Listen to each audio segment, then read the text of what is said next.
پچھلے دنوں وفاقی حکومت نے ایک نیا مالیاتی کمیشن ایوارڈ تشکیل دیا تھا.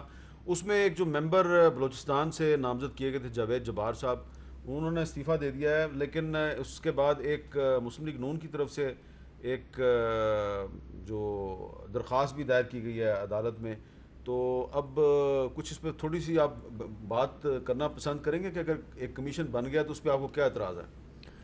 دیکھیے حامد صاحب, اس میں ہمارا جو ہم نے وہاں پہ درخواست دی ہے جس میں بحیثیت وکیل پیش ہو رہا ہوں, اس میں ہمارا موقف صرف یہ ہے کہ جو آئین میں ایک فارمولہ گیون ہے اس کمیشن کو قائم کرنے کا, اس فارمولے کے مطابق یہ کمیشن نہیں بنا. اس میں جو حفیظ شیخ صاحب ہیں وہ ایک اضافی ممبر ہیں, ہر صوبے نے اپنا ایک ایک ممبر دے دیا. تو حفیظ شیخ صاحب جو ہیں وہ کس طرف سے ہے, کون سے صوبے سے ہے, یا کسی گورنر کے ساتھ کنسلٹیشن ہوئی صدر وہ کی وزیر خزانہ کی حیثیت میں نہیں ہے وہاں پہ؟ دیکھیں نہیں, وہ ایڈوائزر ہیں. وزیر خزانہ تو وزیر اعظم خود ہیں. ٹھیک ہے. اور پھر ہم نے یہ بھی کہا کہ اگر وزیر اور آئین تو میں آپ چاہتے ہیں کہ وزیر اعظم صاحب خود مالیاتی کمیشن میں؟ وزیر خزانہ کا لفظ ہے, آئین کیا, میں نہیں چاہتا, آئین چاہتا ہے. اچھا. میرا تو مسئلہ یہ ہے کہ یہ حکومت آئین کے مطابق اس ملک کو چلائے. الیکشن کمیشن کا معاملہ ہوا, ہم عدالت میں گئے, پھر ان کو وہ نوٹیفیکیشن کینسل کرنا پڑا. ماورائے آئین کیوں چیزیں کرتے ہیں؟ اگر آئین میں ایک ادارے اور ایک چیزیں بنی ہوئی ہیں تو خدا را آئین کے مطابق اس ملک کو چلائیں. جی سر, آپ اس پہ کیا کہیں گے؟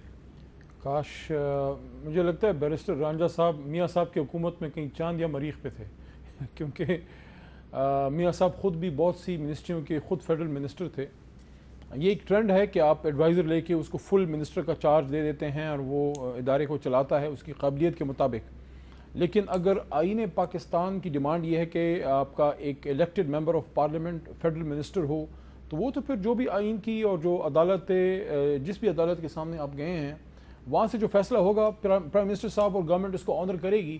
لیکن ایکس آفیشو ممبر ہوتا ہے آپ کا فائنانس منسٹر یا ایڈوائزر, لیکن اگر اس کی اسٹرکٹو سینسو یہ وہاں سے انٹرپریٹیشن آ جاتی ہے کہ نہیں ایڈوائزر نہیں, آپ کو فیڈرل منسٹر چاہیے وہاں پہ, تو وہ پھر جو عدالت کا حکم ہوگا اس کو ہم امپلیمنٹ کریں گے. اچھا, ناصر حسین شاہ صاحب, آپ اس پہ مالیاتی کمیشن ایوارڈ پہ کوئی بات کرنا پسند فرمائیں گے؟ آپ اتفاق کرتے ہیں رانجھا صاحب سے یا علی محمد خان صاحب سے؟ سر میں رانجھا صاحب سے بالکل اتفاق کرتا ہوں, لیکن اس میں صرف یہی ایک ایشو نہیں ہے کہ کوئی حفیظ شیخ صاحب کے اوپر ہے ان کی وجہ سے, یہ ویسے ہی اس پر بہت سارے کوسچن جو ہیں سر وہ ریز ہوتے ہیں. آئینی طور پر دیگر جو چیزیں ہیں اس پر مکمل طور پر عمل نہیں ہو رہا. اور میں جو علی موہن صاحب کہہ رہے ہیں ایک چیز سے اختلاف بھی کروں گا کہ بہت ساری وہ میٹنگز جو سال میں 2 دفعہ آئینی طور پر ہونی ہے وہ نہیں ہو رہی, 3 ماہ میں ایک میٹنگ ہونی ہے وہ نہیں ہو رہی.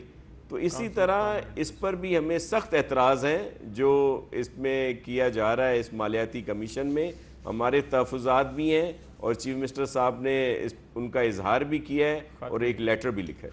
اچھا, اب آخر میں ایک سوال یہ پوچھنا تھا کہ ابھی تھوڑی دیر پہلے میں نے ذکر کیا جہانگیر ترین صاحب کی شوگر ملوں کا, تو وہ جو شوگر کمیشن کی جو رپورٹ آئی ہے اس کی روشنی کارروائی بھی ہونی ہے کہ نہیں ہونی؟ دیکھیں حکومت نے اپنی طرف سے بہت بڑا کام کیا ہے کہ پبلک کر دیا ہے اور کرمنل لائبلٹی فکس کرنے کے لیے ایف آئی اے کو مینڈیٹ دے دیا ہے. میں سمجھتا ہوں اس کے آگے اب عدالت کا کام شروع ہوگا. ایف آئی اے جیسے ہی کیس تیار کر کے آگے بھیجتی ہے تو عدالت کام کرے گی, اور جن جن لوگوں کا اس میں نام آیا ہے چاہے حکومت کے ہوں چاہے اپوزیشن کے ہوں ان سے عدالت سوال ضرور پوچھے گی اور کرمنل لائبلٹی فکس کی جائے گی.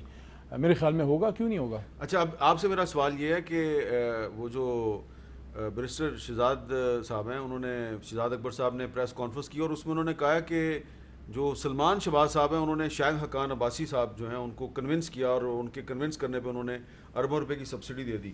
اب اسی جو شوگر کمیشن کی رپورٹ جو ہے وہ اس میں اس کے مطالعے سے یہ بھی پتہ چلتا ہے کہ جب شہباز شریف صاحب چیف منسٹر تھے تو وہ تو انہوں نے سبسڈی نہیں دی اور سلمان شہباز صاحب جو ہیں وہ ان کے برخوردار تھے, تو سلمان شہباز شریف کو کنونس نہیں کر سکے, لیکن انہوں نے اربوں روپے کی سبسڈی دینے پہ شاہد حقان عباسی صاحب کو کنونس کر لیا. تو آپ نے پوچھا ہے شاہد حقان عباسی صاحب کو کہ سلمان شہباز اپنے باپ کو کنونس نہیں کر سکا تو آپ کو کیسے کنونس کر لیا؟ سر میں ویسے آپ کو حامد صاحب بتاؤں گا کہ جو پنجاب کا رول سبسڈی دینے کا اور وفاق کا سبسڈی کا یہ 2 علیحدہ چیزیں ہیں. وفاق میں آپ سبسڈی دے رہے ہیں تو آپ وہاں پہ جو شہباز صاحب کو کنونس، وہ ریٹ کی بات تھی جو سلمان صاحب کی طرف سے بات ہوئی، مجھے اس کا نہیں پتا لیکن سنی سنائی بات ہے جس پہ شہباز صاحب نہیں مانے کہ میں نے وہ تھا جب سندھ ہائی کورٹ نے کہا تھا کہ سندھ ہائی کورٹ والا گنے کی قیمت جو ہے وہ ہوگی 172 روپے فی 40 کلو، 160 روپے جو ہے وہ مل دے گی اور 12 روپے سبسڈی سندھ گورنمنٹ دے گی. تو سلمان شہباز صاحب نے اور ان کے خاندان کے کچھ دوسرے لوگوں نے شہباز شریف صاحب سے مطالبہ کیا تھا کہ آپ بھی ہمیں یہ 12 روپے سبسڈی دیں، تو شہباز شریف صاحب نے انکار کر دیا. میں بالکل ایگزیکٹلی یہ بالکل شہباز شریف صاحب نے، مجھے بھی خبر ہے، دیکھیں میرے پاس درست بات نہیں ہے لیکن میں نے سنا ہے، اور مجھے اس بات کا پتہ ہے کہ شہباز شریف صاحب اپنی فیملی کے بھی بزنسز میں اگر کوئی اس طرح کا مطالبہ آتا تھا جو پبلک انٹرسٹ کے خلاف ہوتا تھا اس کی مخالفت کرتے تھے. پوچھئے گا نا شاہد حقان آبادی صاحب سے، حامد صاحب میں آپ کو سلمان شہباز نے کیسے کنونس کیا؟ میں ایک گزارش کروں گا کہ دیکھیں میں آپ کو بتا دوں، شاہد خاقان صاحب نے جو یہاں پہ کیا، میں اس کو ایک بتاتا ہوں کہ جس چیز کو آپ کی قانونی بیسز حاصل ہے نا، ہمیں بیٹھ کے دیکھیں، ہم سارے یہ 2014 سے عمل آ رہا ہے بلکہ اس سے بھی پرانا ہے، سبسڈیز دینے والا ٹرینڈ ہے، اور کتنے زمیندار ہیں جو کہ اس کا نشانہ بنتے ہیں، اور ہم اوپر مورے لگانے کے لیے قومی اسمبلی میں اب یہ سبسڈی بند ہونی چاہیے، بالکل بند ہونی، اور یہ سبسڈی کا پیسہ کسانوں کو ملنا چاہیے. بالکل، میں آپ سے 100% اتفاق کرتا ہوں، علی محمد خان صاحب کرے نہ کرے، میں آپ سے اتفاق کرتا ہوں، سبسڈی کا پیسہ کسانوں کو ملنا چاہیے، کسانوں کو ملنا چاہیے. دیکھیں عمران خان صاحب نے پیچھے جو سبسڈی کا پیسہ کسانوں کو ملنا چاہیے، کابینہ کی میٹنگ ہوئی، سبسڈی کا پیسہ انہوں نے یہ بات کسانوں کو صرف ملنا سبسڈی کی نہیں، انہوں نے یہ بھی کہا کہ جو لوٹا گیا ہے وہ پیسہ بھی اٹھائیں اور کسانوں کو دیں. بس ٹھیک ہے، کسانوں کے رائٹس جو ہیں وہ سب سر فہرست ہیں. بالکل، آپ دونوں کا بہت شکریہ. ناصر علی شاہ صاحب، جو سبسڈی ہے وہ نہیں ملنی چاہیے، اگر ملنی چاہیے تو کسانوں کو ملنی چاہیے، شوگر مل مالکان کو نہیں ملنی چاہیے.